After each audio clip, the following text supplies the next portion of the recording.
So I'm Blossom Johnston, and I've been in the philanthropic sector. I work for the Albertson Family Foundation as a program officer. I work for 2 governors, helping with their grant making. I've been a federal grant reviewer. I've been in this sector for a very long time. We've never seen anything quite like today. So what we're going to talk about real quickly, and you're going to keep trying that? All right. I'm not going to worry about that. So I'm going to put that down and we're going to just talk. At the beginning of the year, there were some really big changes, and it has affected some of our largest nonprofits. Let me give you a little context.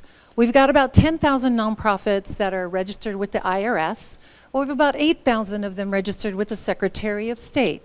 They take in over $10 billion a year. Okay? So, high level. Of those 8,000 and 10,000, we don't know how many are active.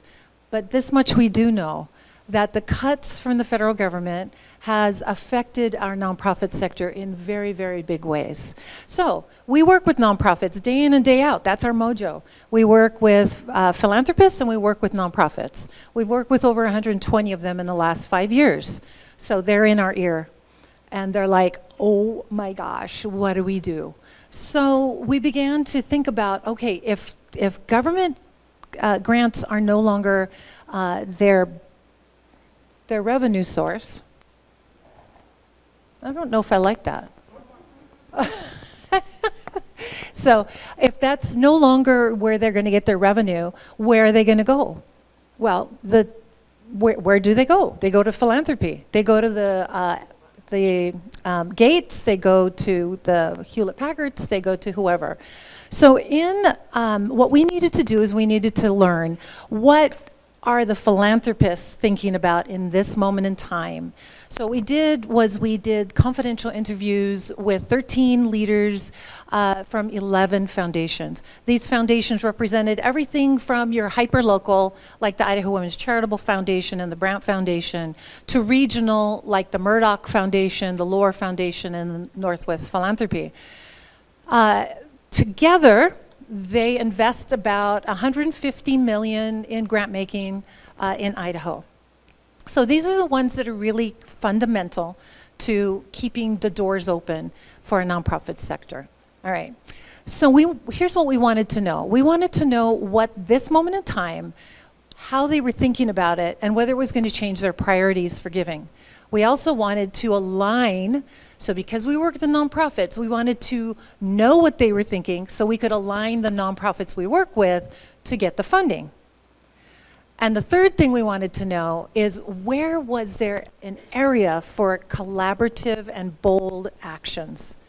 What that did was it produced these 2 reports that we've done. Bottom line is, we've got nonprofits that are overwhelmed, but when we talk to the philanthropists, they're also overwhelmed. They're getting 2 to 4 times the volume of requests for funding than they've ever had. They don't have the staff for that. And so then you begin these long cycles that take you years to get through. Well, in the meantime, your nonprofits are dying on the vine. So we started asking them, all right, what is the political, the cultural, what are the environmental factors that you are concerned about? And I'll tell you a quick story. One of these leaders is in the Spokane area, and her sister is married to a Latino, and her children are half Latino. And every summer, they come to spend time with grandma and grandpa and auntie and uncle. They won't come anymore because of the political climate and the cultural climate in that area. They don't feel safe anymore. So this is this leader's personal experience that is playing out in her philanthropic leadership. All across the board, we heard people from different sizes of foundations, different leanings, different focus areas. They're talking about the harm that's being done to the philanthropic infrastructure nationally. And They're worried about it. They don't know, do we step in? Don't we step in? They know they can't fill the gap. They know they cannot fill the $643 million gap that occurred earlier this year. If they tried, they'd have to give away 4 to 5 times what they give away annually right now, which they can't. There's no way that they can do that. So then what do we do as people who love Idaho, as people who care about other people? Well, so what we did is once we got the data from the reports, we began to look at what are the recommendations? What are the best practices? So I'm going to point out a few people real quickly. Paul Miles here is on our eval team. Amy, where'd Amy go? Amy Costello back here, she's on our consulting team. Bill Rauer is the chair of our board. Brian is part of she is the comms wonder. Robin is one of our crew members working with Jesse Tree. So we've got these people who are amazing human beings that want to lean in with their time, talent, and their treasure. But we need a whole lot more. We have about 100 people that are leaning in and pro bonoing their expertise. And we're going to need everyone leaning in hard in order to bridge the gap. That's all we're thinking about right now, is bridging the gap that has been created with our current times. We all know that we live in an awesome state, and certain things are prioritized and other things aren't prioritized. And so we have to, as Idahoans, we're going to have to get a lot more vocal about what we're going to stand for, which for Idaho Partners for Good, strong families and strong communities. That's what we stand for.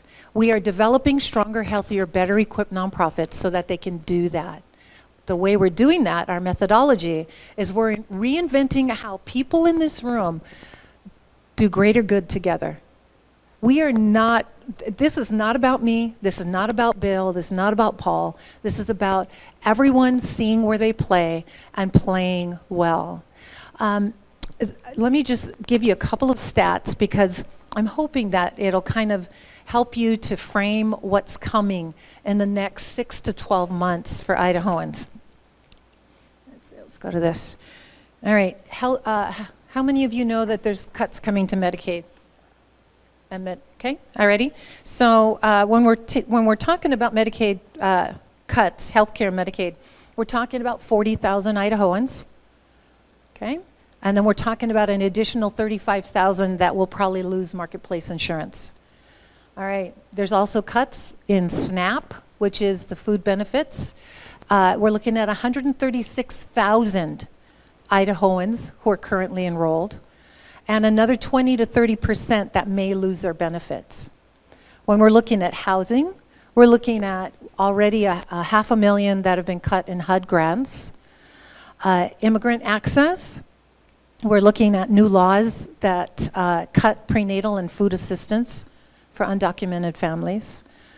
When we think about behavioral health and recovery services, we're talking about closing recovery programs and 49 million in federal health grants that have been lost and reduced mental health support. Okay, that's kind of a very grim picture. This is the reality of where we find ourselves as Idahoans. So what do we do together? Well, first of all, that word together is absolutely fundamental to whatever the picture is that we want for ourselves going forward, regardless of your political leanings, regardless of your lived experience, and regardless of your cultural heritage. It is incumbent upon all Idahoans to hear the clarion call, which is what I'm doing today. I'm giving you a clarion call, and to respond in whatever way that you deem appropriate for you. But one of the 7 recommendations, and so one of the things that came out really strongly in the data was that foundation leaders don't have time, or they haven't made it a priority to think strategically. So I'm giving you guys all this insight. If you know people who give big, have them call timeout on themselves. so that they can think about this moment in time and how best to respond. I'm not going to say cut this or cut that. I am going to say think about what it is you care about and support that. Okay? If you care about people staying in their houses, go support Jesse Tree or Catch or Leap Charities. If you care about food insecurity, go support the food banks. You know, if you're part of a church, have your church go and adopt one of those local nonprofits right around you. Here's the 7 recommendations. Prioritize time to think strategically. That's something we all do no matter what we're involved in. We need to carve time. The second thing is we need cross-conveners. That's the beauty of what I'm seeing here today. Bethany has cross-convened in ways that we haven't seen before. And it's the power of the collective that we need at this moment in time. So cross-convening. We've got to build the infrastructure. So here's the secret about nonprofits. There's 2 things that are going to take them out. Their leadership and their finances. Everything else we can fix. If they don't have leaders who know how to respond to this moment, which includes their directors, by the way, I'm thankful that we have a strong board chair who understands that this is a moment in time that we have to shift. So if their leadership is wanting, or if their finances are wanting, they're going down. And even more so with the pressures of all this stuff, increased population, AI is displacing tens of thousands of people from work. We've got all these cuts. By the way, individual donations by people are downward trend. So everything that nonprofits count on is now shaken. And so we get to build a foundation that says, okay, we care about each other. And we're going to ensure that people do not fall off the cliff. The other recommendations are equip foundations, these philanthropic foundations, with tools to understand what's happening on the front lines. Here's another thing. I did work as the Albertson Family Program Officer. I would go to these conferences. I'll tell you, sometimes it was hard to stomach because you have people who think they know what to do for other people. And so it becomes their intent instead of what is needed out in the trenches. So please don't do that. Please don't think you know better than the people who are actually experiencing what it is that life is throwing at them. Go find out. Then design language. This is another thing that drives me a little crazy. But the language between the nonprofits and what they have, the paperwork they do to get some money. Okay, the paperwork they do to get the money and what the grantor wants are so disconnected. We've got to bring it together. So I'm going to leave you with this because I've got to go.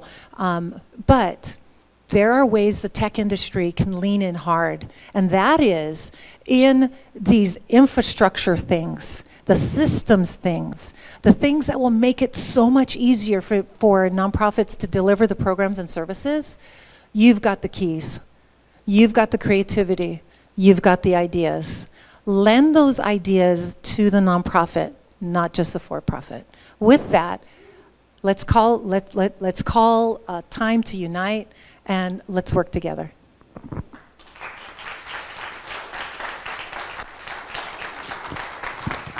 And if you want the studies, they're on our website, or if you want to email me, I can send them to you.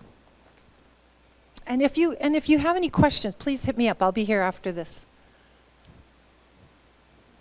That was kind of a Debbie Downer thing, wasn't it? I'm sorry. But seriously, guys, I'm not. Because it is a clarion call.